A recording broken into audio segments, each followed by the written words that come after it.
जर मतदान नाही दिलं तर लाडकी बहीण योजनेसाठी जे 1,500 दिले ते आम्ही परत घेऊ। याचा अर्थ असा आहे की ह्या ज्या योजना जाहीर केल्या त्या आपल्या लाडक्या बहिणींसाठी नसून विधवा, परित्यक्ता, बेरोजगार महिलांसाठी नसून त्या फक्त मतं विकत घेण्यासाठी आहे। त्यांच्या भावना या किती कलुषित आहेत या सरकारच्या आणि सरकारला पाठिंबा देणाऱ्यांच्या। हे सरकार काय त्यांचे हे पैसे काय त्यांच्या खिशातले आले का? तुम्ही कोण पैसे काढून घेणारे आहात? हे सगळे ज्या आमदारांचं आपण नाव घेतलं त्यांच्या पत्नी मला वाटतं पराभूत झाल्या अमरावतीमध्ये। त्याच्यामुळे त्यांची मानसिकता तपासून घ्यावी लागेल आणि तेही पराभूत होणार आहे त्यावेळेला।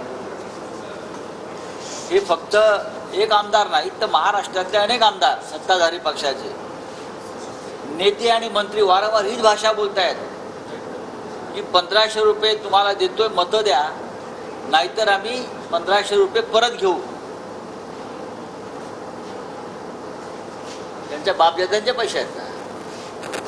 हा सरकारचा पैसा आहे, जनतेच्या करातला पैसा आहे। त्या पैशांवरती त्या बहिणींचा हक्क आहे।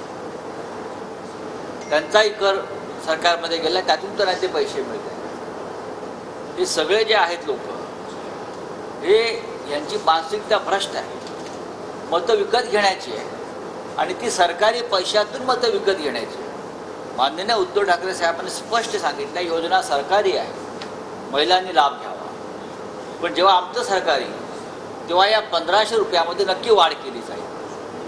1500 रुपयात घर चालतं काय? आणि घर चालून दाखवावं। एकूण तुमचे राणा वगैरे आहेत त्यांनी किंवा त्यांच्या पत्नीनं आता घरीच असतील त्या चुलीवर पराभूत झाल्यामुळे। अजित पवार असं म्हणाले की